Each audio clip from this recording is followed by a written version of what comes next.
Pride TV extra for you. The Hitachi Luminar 20 television.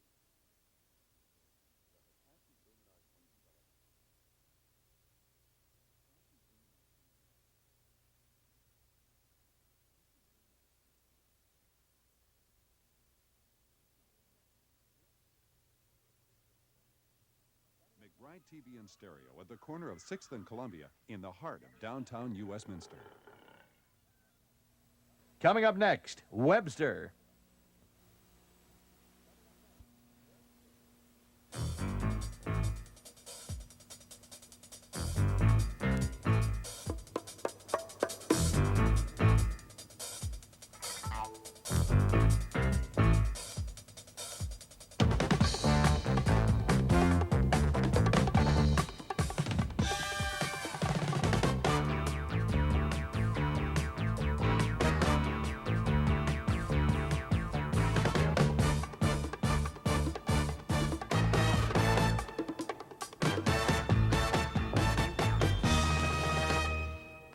At 9 o'clock last night, a man phoned a radio station to say that he had a gun and was holding a 14-year-old girl hostage for some reason in the 1300 block West 10th in Vancouver. That was about 9 o'clock.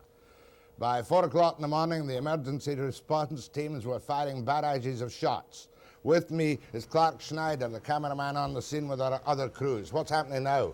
At this point, Jack, they're just setting up barricades, getting all the emergency response teams in place. This is some hours before the actual shooting occurred. All is quiet. They're negotiating. He had promised to walk out, had he? At this point, they're still setting up. And he was going to come out with his hands up.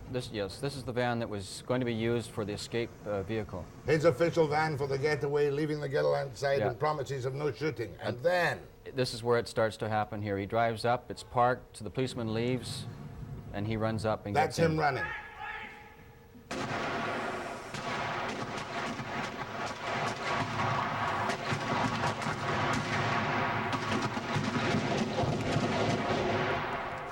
Shotguns. I'd say about 4 or 5 of them, Jack.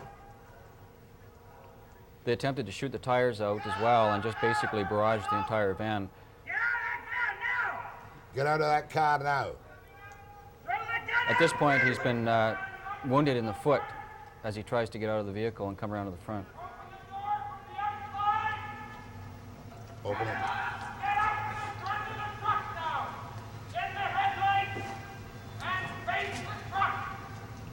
Here he comes. Get your hands up!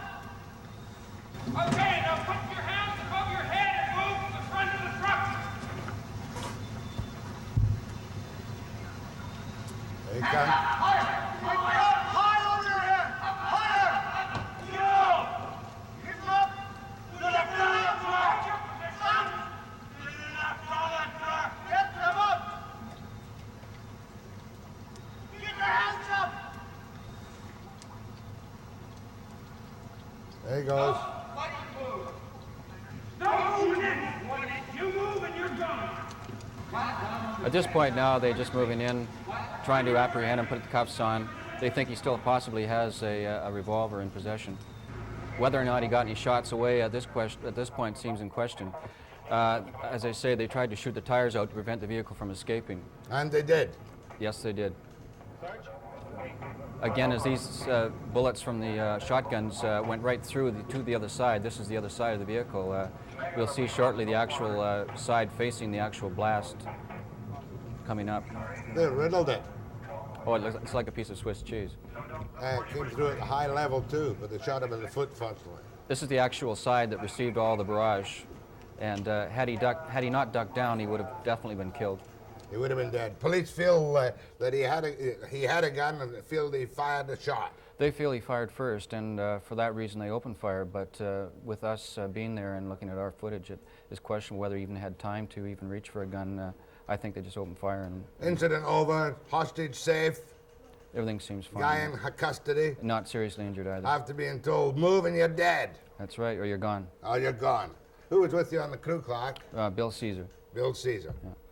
Much obliged. You're welcome. Report from cameraman Clark Schneider on the shootout in the 1300 block West 10th, which finished up at, 4:20 p.m. this morning. It started at 4:20, was over approximately half an hour, three-quarters of an hour We later. had 2 crews out there. Yes. Were you in danger of being hit from where you were located? Our other crew, John McCarran, actually had shrapnel just going feet past his head, so. No injury done. No, everything's fine. Well, Just it's another day in the field. another routine day in the field. Yeah. My thanks to Clark Schneider and the other crews. My interview this morning, my major interview this morning, is with Adam Zimmerman, Vice Chairman of MacMillan Bloedel, Executive Vice President of the biggest forest operation in Canada, a man that we, the ordinary people on the West Coast, don't really know. We want to know what his plans are for MacMillan Bloedel and the other operations in British Columbia, and we want to know what he thinks the future holds, as we are told all around that this is a year of declining government revenues, doom and gloom and unemployment. Mr. Zimmerman, after the break.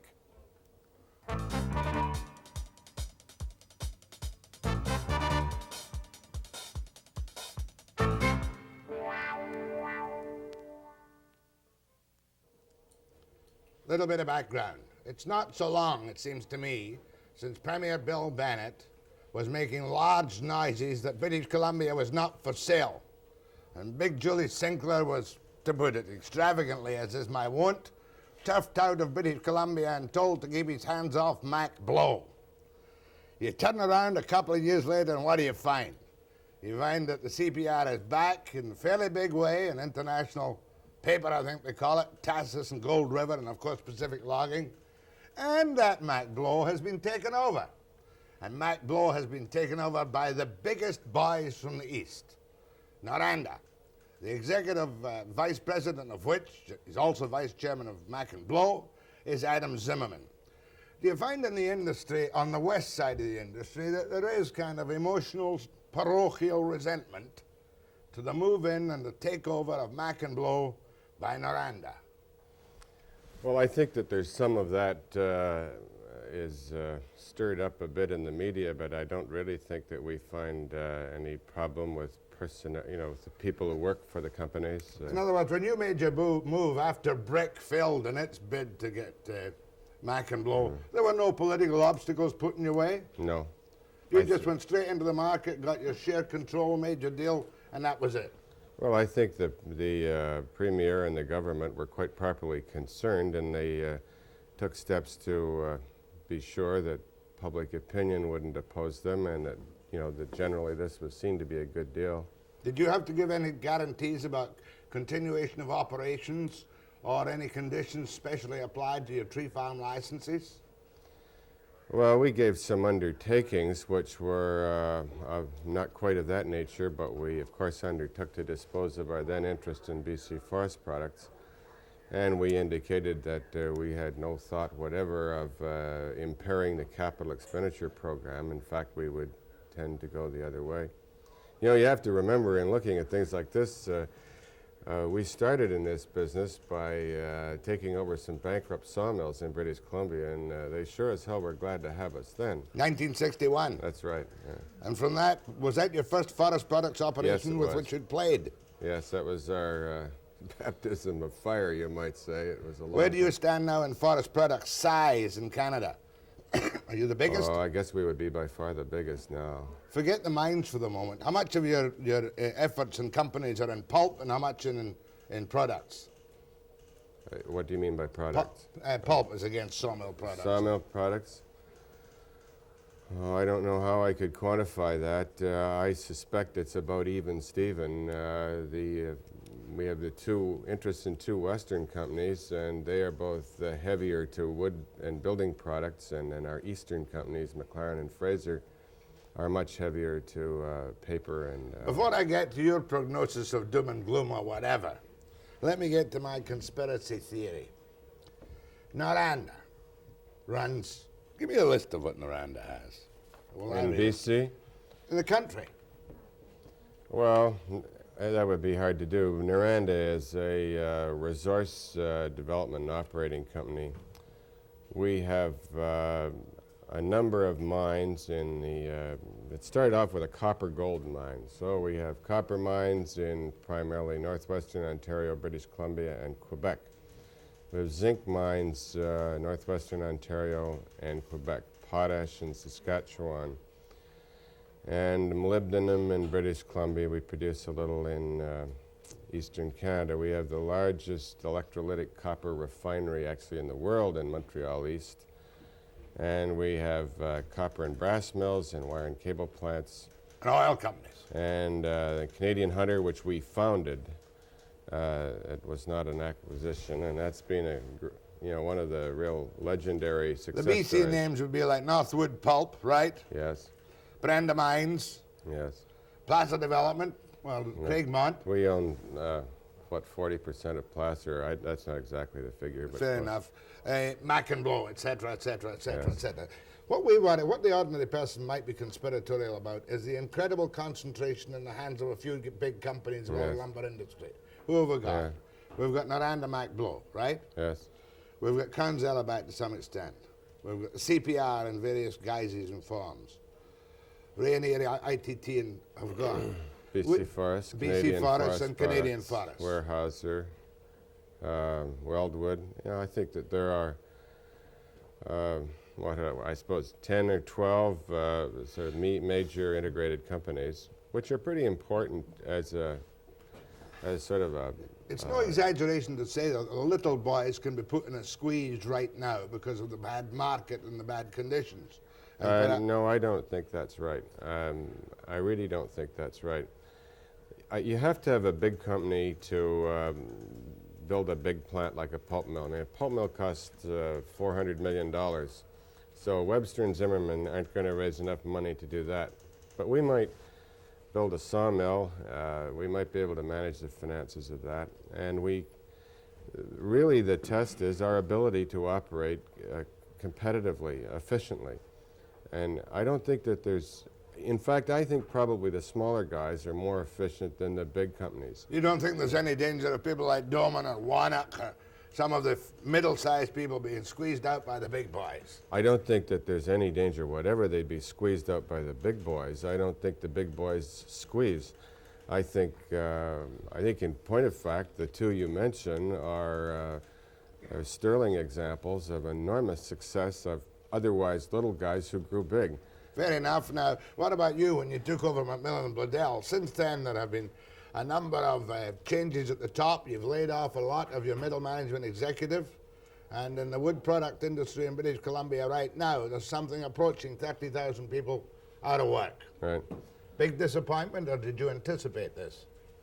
Well, I don't think there's any doubt that it's been a lot worse than anybody anticipated. The market isn't there, and there's nothing we can do to make the market. So what we have to strive to do is be as cost effective as we can and preserve our financial integrity. In other words, we don't want to go too heavily in debt. We don't want to waste money. But your takeover of MacMillan Bloedel didn't result in the cheers and smiles that you were quoted as looking forward to. From us? Yeah. Oh, I don't know. I think life is a long time, and you don't say never and you don't say always, and timing is everything. Our experience with MacMillan Bloedel so far has been identical to what it was with BC Forest. We bought BC Forest in 1969, and next year they dropped their dividend to a minimum and made zero. It was up all the way after that. And I think MacMillan will be the same thing. Do you plan any major changes at the top at MacMillan Bloedel? Well, in the first place, Noranda doesn't plan anything, and Noranda participates at the board level, and the management invited me to be the vice chairman so that we'd have a clear understanding. I think our role is to try and offer whatever wisdom we might have or other experience. But did the company get too fat in the halcyon days and need some slimming down? I think every company gets fat at times. I think everything is cyclical, and you go through periods of, Funny, you're a $6 billion businessman. I'm just a reporter. You're a poor country boy. Yeah. I'm a poor country boy. I said to you, did you find there was too much fat in MacMillan Bloedel, and are you going to trim it down, or are you trimming it down? And you give me that nice, negative, broad, evasive answer. I think every company gets a little bit fat at times, and it's cyclical. So that applies to MacMillan Bloedel. Sure. Yes, I think so. I think the changes they have made, though, I think it should be clearly understood that they were in the works, and it was coincidental with our intervention. Good. You know, More with you, because I want to find out what Noranda really is. fine. Because you see, I've got another conspiracy theory that somewhere in the back is the Quebec government pulling strings. And I'm sure you'll disabuse me of that after the break.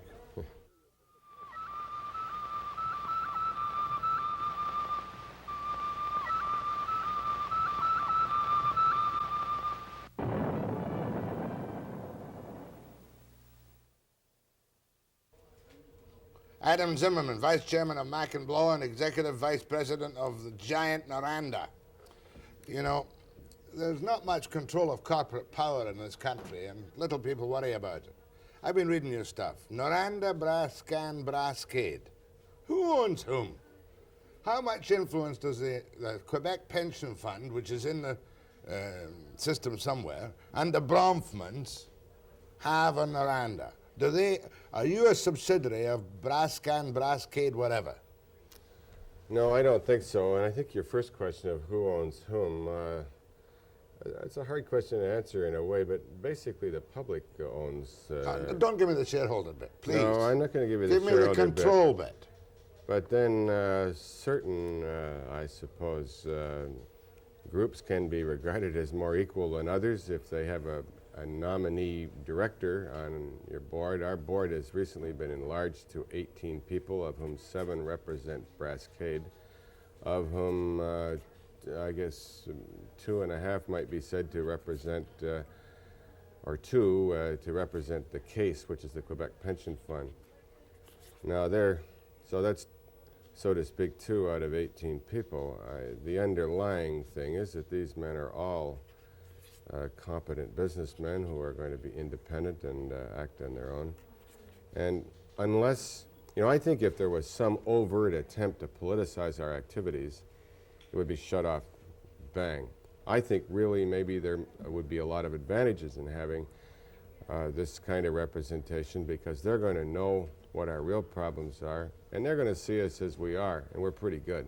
So the Quebec pension funds have a big investment in some company which gets 2 directors on the board of what? It's called Brascade. Brascade. Yeah, that's the company that owns 38% of Noranda. But So Noranda still controls Noranda itself on the face. Well, I think the board controls Noranda, and I suppose, the board really renominates itself over time. You do a $6 billion business, you say. Well, I don't know. It's something like that. Sales are not a factor that we consider. What's the much. value of Noranda?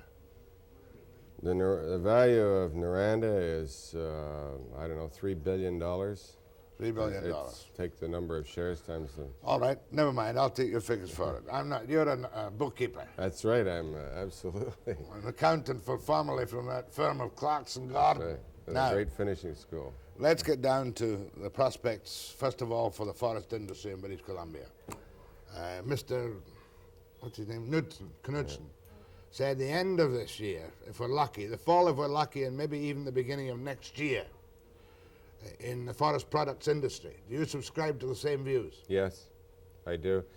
Well, everybody's saying that, the optimists anyway, say that things are going to get better in the second half, but I don't know what it is they pin that on. I think the general feeling is that the Federal Reserve Chairman in the United States will submit to pressure and lose his nerve and loosen up the money supply, and that will get things going. And we're totally dependent on that. Unless you subscribe to that theory, I don't think there are many factors that are going to generate a lot of business for us. So I think times are tough, and I don't like it. Toughest since when? Well, I've been around since 1961, and it's certainly the toughest since then.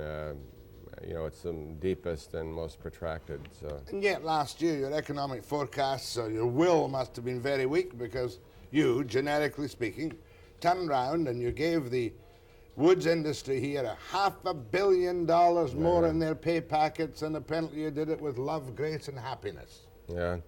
Did you? Well, I'm making a speech on that at noon today. I think our system is such that that kind of settlement can be extracted. Certainly industry did not want a settlement of that order. I have to say, though, that wage rate adjustments are not going to cure the current economics of the forest industry. It's the customer that settles that one. Wage rates are high, and what that sort of settlement really does is it wounds the financial integrity of the companies concerned. But the wages are not your biggest concern when it comes to selling on an export market. Well, they're certainly a key factor. I mean, they're a major element of cost. They're somewhere between a third and a half of the costs, and unless you can produce a product cost competitively, you don't sell it. So. Understand. Are you wearing a negotiating suit today? No, I got a new one for this trip. Tell a little story. Oh, the story was simply that I had a suit that I wore the day we first made a bid for BC Forest Products, and I suppose I was so excited by that at the time I always kept that suit, and every time after that we did something in the forest product world, I wore the same suit to the board meeting that decided it. Now, you're one of the men high in the biggest boardrooms in the country. Government servants, here and elsewhere, will be going for a 25% increase right now, coming off 3/8. Hospital Employees Union is going for a reduction in work weeks, $3 an hour extra, unlimited COLA. This, of course, grinds the teeth of the man in the mill. Yeah. You must surely, said he in a questioning manner, be prepared, regardless of the economy, to give your employees at least the inflation rate next year. Well, that has been the point of view, I think, definitely in the last 3 to 5 years. I think, though, we're coming probably to a watershed. You know, they've gone this route in Sweden, and it's rather interesting because their experience is a little ahead of ours. But last year, the Swedish labor unions got together with management, and they settled for 8% over 2 years. And at the same time, they devalued the currency of the country, and the government cut back on a lot of the welfare benefits. Now, those are pretty draconian measures, and they're ones which people don't contemplate here, but we'll come to that. And so it's a question of, you know, when are you going to really break the psychology? And when are you going to say, no, we're not going to do it. We've got to stop. One of the answers, of course, has been a wage freeze, and that's somewhat threatened, I guess. At least we hear noises from Ottawa to that effect. When are you going to take this step? Are you talking about you and Noranda, a nation of the industrialists as a whole? Well, I think in this country it's complicated by the fact that the public service is so involved in the labor process. And you know, really, the government, in a lot of ways, have been the best bargainer. They've been a tough bargainer in a lot of cases, and I think that the government, the federal government, is the most pervasive, has the most pervasive effect. So if they can bargain and make it stick, then I think industry can be put to the test and said, all right, follow us up. But the question you asked earlier... This is sacrilege, surely, Mr. Zimmerman. You're saying you expect the government to bargain tough for civil servants, bring down settlements, do this and that and the next thing because of the public pressure on the tax dollar, and then you'll follow suit. Is that your only hope of getting back to what you would regard as realistic wage levels, wage increases? Well, you see, I don't know what you can regard as realistic wage levels. What you've got to look at is the ability of the system to pay. Well, the taxpayer can always pay. You can go broke. Well, the taxpayer can go broke, too. You know, I listened to that Washington Week last Friday, and the fellow on there was saying for each 1% increase in the U.S. unemployment, their deficit goes up $25 billion. Now, there must be an equation like that in Canada. When you have a deficit, you're borrowing. And, you know, you get deeper in the hole, and it's really analogous to your own personal situation. Just before we get away from this, though, you predict that the day will come when unions will willingly accept lesser increases and cuts in public services? Yes, I think I do. I think that has to happen at some point. And now we may get there unpleasantly, violently, cooperatively. You know, it can happen a lot of ways. I believe that our present structure doesn't really permit an easy transition, but I believe it's an answer. And you believe it's inevitable. Adam Zimmerman, Vice Chairman of MacMillan Bloedel, Executive Vice President of Noranda, the world that is, after the break.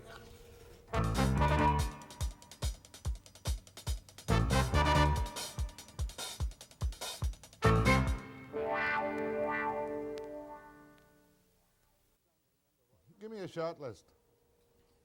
I was just trying to remember what Adam Zimmerman of Noranda said this morning. Prospects for the mining industry is the pits, he said. Bit of a wag, that fella.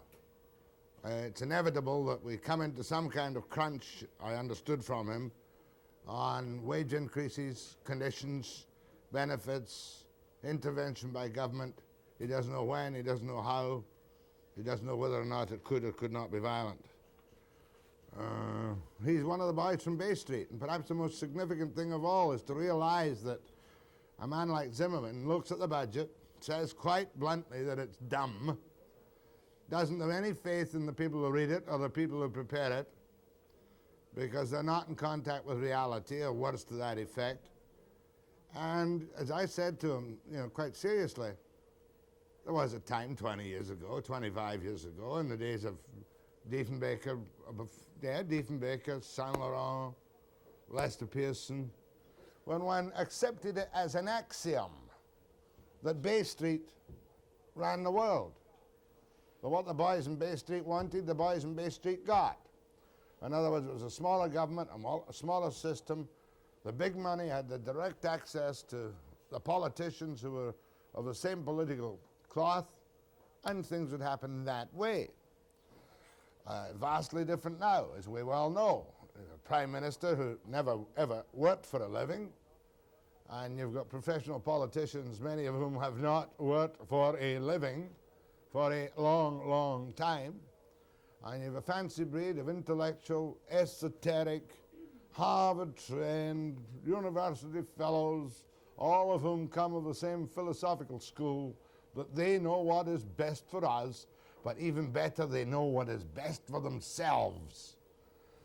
And I think when Trudeau knocked them down just a smidgen below the 100,000 mark the other day, it finally got through to them that they were helping themselves, wages, working conditions, fancy this and that, and index pensions forever. They were doing it just a little bit too far. And the caller who said, what do you do? I don't know what you do. I mean, here am I watching. I tried to get Broadbent on the program today, and I'm kind of glad he didn't come, to tell you the truth.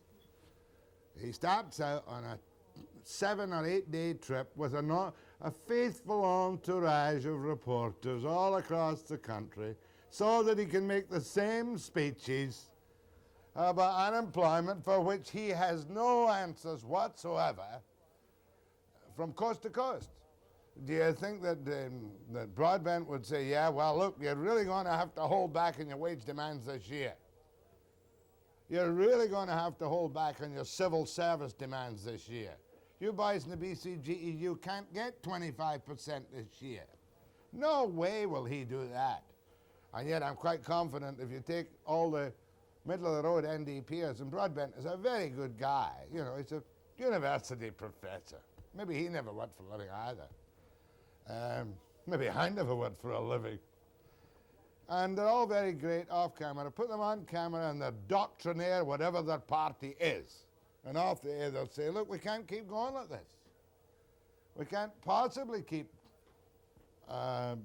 paying bills with money that we've got to create by rolling off the prices to inflate it. He was not optimistic this morning. Zimmerman wasn't.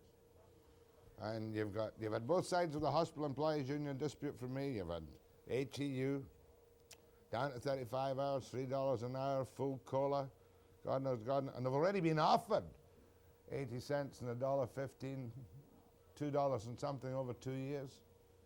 Not good enough. Where does it all end?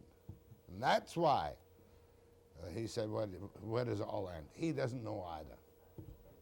Maybe when I'm at my most depressed, I make the extravagant prediction that we shall all go happily down a low-level road together and finish up in bureaucratic equality, all living in the same conditions and drawing the same money at a much lower standard of living for most people.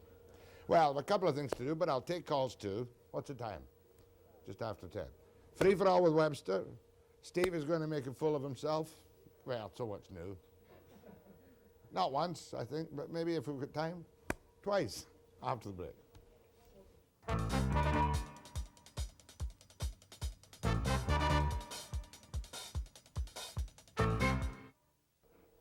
Oh, got to take a couple of long-distance calls. What's your name again? I forget. Oh, yeah, okay, fair enough.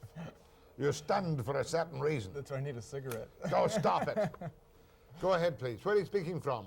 Summerland. Hello in Summerland. Yes, Mr. Webster. Yes, madam. This is in regard to Mr. Zimmerman. Is that over, or you're still taking calls on that? Say your piece. Okay, how about the reforestation? This is not exactly Mr. Zimmerman's line, but in order to keep our forests, how effective are reforestations? I wish I'd asked him, but I did ask Klein about, Knudsen about that. From what I read and I'm told, reforestation is not nearly in such good shape as it should be in British Columbia. I'm sorry I didn't get through to him. From Penticton. Yes, Jack. Yes. Good morning. In regards to Mr. Zimmerman's remarks about the federal government, the poor federal government gets blamed for everything. And so it should. Pardon? And so it should. It's so true. Right here in British Columbia, we have cabinet ministers that are car dealers and have had no experience in energy, and we have radio reporters that never had any experience in this field. Jimmy Nielsen, Bob McClellan. It just, and I agree with him that things aren't good, and I don't know what we're going to do about them, but I don't think the federal government should be blamed for everything. I think the provincial governments have to share a lot of the blame, I would too. say Thank you. 80-20, thanks, ma'am. Steve, what are you complaining about this morning? Oh, no complaints. I have a failure to Don't confess give me to. I don't want any failure. Do you realize what day this is today? It's called Turkey Day, he said, pulling out a cigarette. Oh, thanks. I'll say that till later. You're not getting one. You stopped smoking. Oh, you're teasing me now. How old are you? 28. How long have you been smoking? Since I was 15. You're an idiot. I know. A congenital cretin. But you taught me everything I know, Jack. I'd love to stop smoking. Well, I tried on Friday. Shall I try? Try. Well, I tried. Don't like that. I carry so much weight on this program. I can't believe it. Operation Butt Out is today. Yes. Operation Butt Out is today. Operation Butt Out is today. We got the ashtray.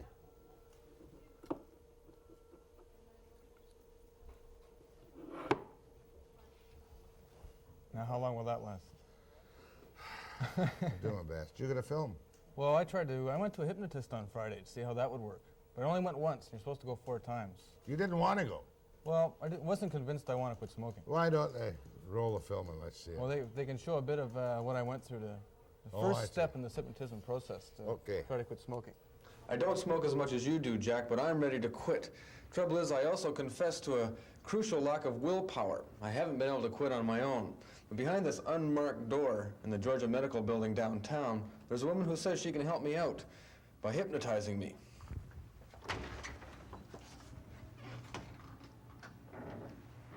Taz Ahmed, Alpha Hypnosis Center. I want to quit smoking and I can't. Can you make me? I can't make you. You can help yourself quit smoking. I can make it a hell of a lot easier for you. Does hypnosis really work for someone like me who smokes 2.5 packs a day and has been for 10 years? Works for people who smoke 4 packs a day for 53 years. Well, how does it work? What is the secret behind it? There's no secret behind it. It's just that the source of all bad habits is your subconscious mind. So all we do is change some ideas in your subconscious mind. Now, do I just come in once, you hypnotize me, and I'm a non-smoker after that? Some hypnotists do that, but I recommend 4 sessions, and 2 sessions 2 days in a row. And the reason behind it is you can quit very easily overnight.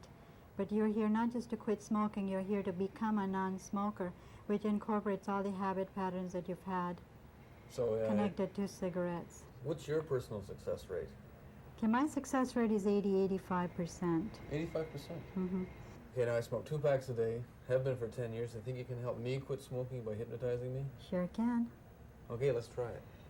Okay, just starting out with your eyes closed and just taking in a couple of nice deep breaths. Just take them all the way in and out. And each time you exhale, feel yourself relaxing more and more. That's it. Just another deep breath in and out. Just letting yourself relax completely. Say to yourself mentally, repeat after me. From this day forth, I am a non-smoker. I really enjoy being a non-smoker. It makes me happy and healthy. Poised and self-confident, I am completely self-controlled. I am glad I have quit. As a non-smoker, I am much more efficient and effective in all my daily activities. I am more alert now, with a new feeling of health and personal control. I use these feelings and fresh energy in a pleasing, constructive manner, which gives me personal satisfaction.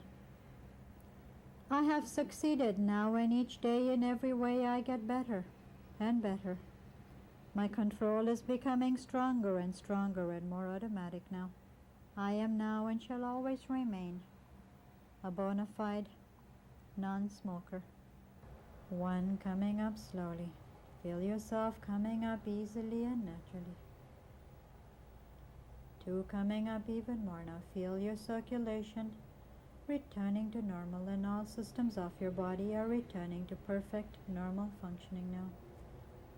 And at the next count you will awaken feeling totally refreshed, full of energy and vitality, feeling fantastic. So feel yourself coming right up now. And 3, eyes open and wide awake. How do you feel? Well, it feels good. Feel like you've had 8 hours of sleep? Yeah, you do. I do feel like I've been sleeping. Mm-hmm. But I remember what you were saying through all of that. It is a very pleasant state to be in. In fact, people become addicted to it. It is. It's very comfortable. Mm-hmm. I think I want your chair as well. Actually, you could do that in a straight back chair too. Can I do it myself? Could I talk myself into that? Yeah, in fact, that's one of the things you'll be doing is teaching yourself how to do it. Oh. Well, I think it's going to work. Eliminate the negatives. As soon as you say think, hope, if, then you're giving yourself a 50% chance of failure. Regardless of what method you use, I will succeed. It is going to work. A totally positive attitude is what you need. Okay. Good. Thank you. Good, you're welcome. I don't want a cigarette. Oh, Jack. Okay, Jack. I'm going to count to 3, and when you wake up, you're going to be a non-smoker. 1, 2, 3. Oh, Jack. You're still there, Jack. Oh, good. Oh, I've had 8 hours sleep. I don't want to smoke. Well, it almost worked for me. I didn't smoke for a day after that, but I didn't go back for the second time. You're and all that phony baloney, Wyatt. You really are. I gave it my best shot. You did not. One thing, and you've been smoking heavier than ever. And the woman could do it. If you went back every day, if I went back for the times that she said I was supposed to, I probably would have worked. Well, most of the time you're meditating over there anyway. Why don't you meditate not to smoke? You know I'm more cerebral than you are. Now, couple of calls. How much time we got? 2.5. Go ahead, please. Hello. Yeah. Yeah. Have you honestly ever done a day's manual work in your life for wages? Only for Army wages. You've never done any other... Yeah, worked on a fish boat for wages. Nearly got myself killed. I did heavy manual labor in the Army. Put in 3 basements or 4 basements when you couldn't call in a contractor. You didn't do like today's kids, pay 18% on finishing your basement for 25 years. I've done lots of manual work. I can handle sheep, I can handle animals, and I could knock you down by blowing my cigarette-laden breath at you. Annoyed me. Have I ever done a day's work? Oh, you creature. Well, I certainly hope you won't be annoyed at me, Jack. Certainly not, sir. I tell you, I hope I can give the Progressive Conservative Party a plug on your show this morning, in that there's an open forum against this damn budget that we've got. I've got Carney, Wilson, and Ron Ritchie coming on tomorrow. You have, but yeah. There's this forum this evening that a lot of people can participate in it, and I think that's what we need if we're going to do anything about this. Well, okay, where is it? It's at 4500 Arbutus Street, and it's 8 p.m. this evening. Was that the Jewish Community Center? Yes, that's correct. 8 p.m. tonight. 8 p.m. tonight, and it's in page D6 of last night's Sun, and I would suggest people read it, and if you really want to do something... Okay, I've given you a plug. I'm not too good in plugs. Go ahead, please. Yeah, Jack, you say nobody seems to have any suggestions about what to do. And I have some, but I'd like to come on your program to give them to you. Who are you, though? Who am I? What difference does that make if I have the suggestions? Well, I'd like to talk to you off the air for a while, so that you get some idea what I have in you've mind. got to have somebody who's got some kind of basic qualification, recognition, acceptance, Oh, or well, basic I'm, cooperative. right now I'm a bricklayer, but I've had academic experience. I've taught school for 11 years. No reason why I couldn't talk to you. I put you on there, but I can't talk to you today. I've got an action-packed day. Well, how about me talking to you off the air about it? Not today, you can't. Try me Monday. And Gladys, don't you accuse me of dodging that call. I'll take that call when it comes, if you can catch me. Pleasant moments after the break. Go waste.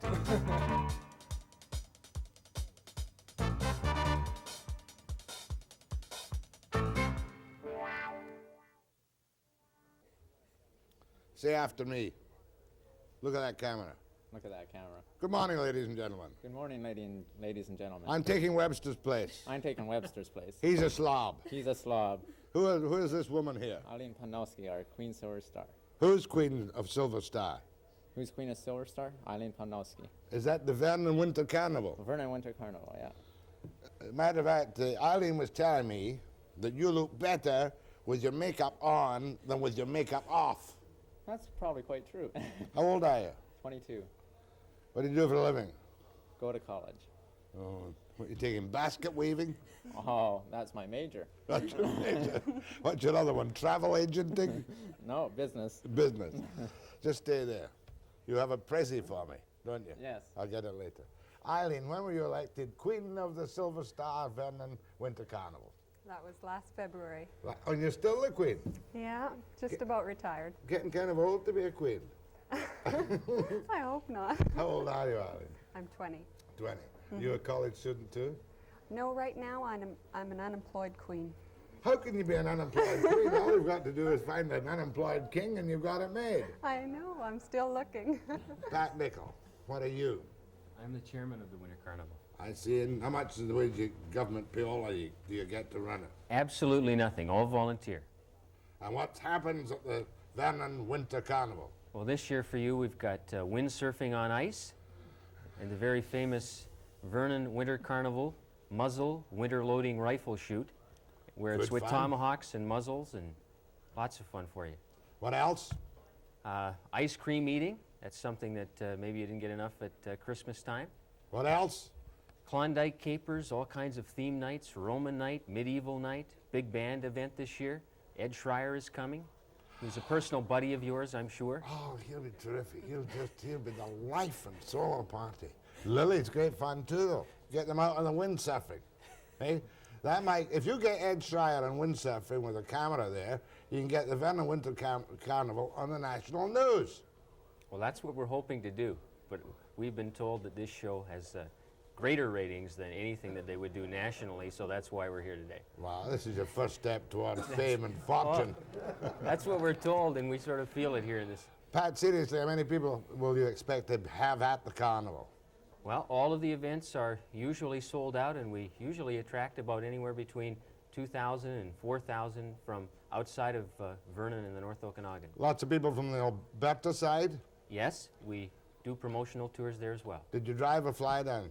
We managed to get in this morning. Yeah. We I flew. flew up. I drove up over Christmas time to Kamloops, and it wasn't too bad at all. Provided you're not trying to make a deadline, the canyon's a pretty good road to drive nowadays, isn't it? Absolutely.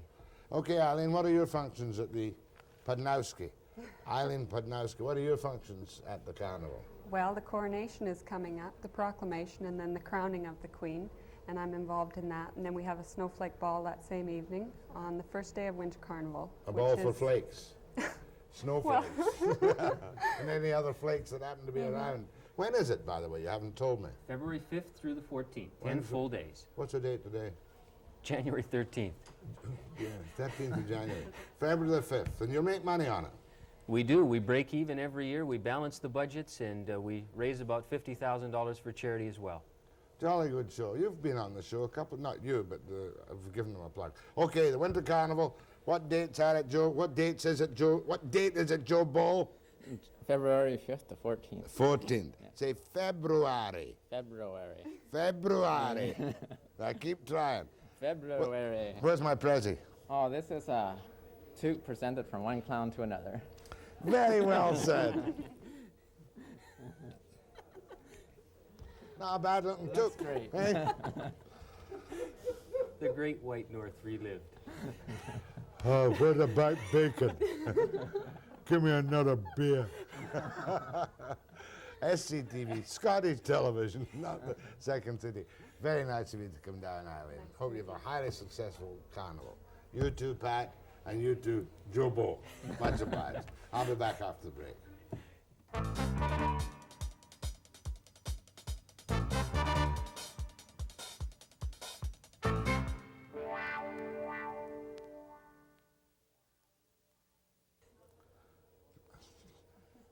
Publicity hounds, they won't leave. Really, some of the people I have to mix with. Well, between Zimmerman and Winter Carnival people, it's been a very jolly morning. Tomorrow, we're going political off the top tomorrow morning. Should be bright though. Wilson, Carney, Ron Ritchie, and a few bright things as well. And don't forget, Vernon Winter Carnival, tomorrow 9 a.m. precisely.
On check tonight, Zimmerman of Noranda at midnight precisely.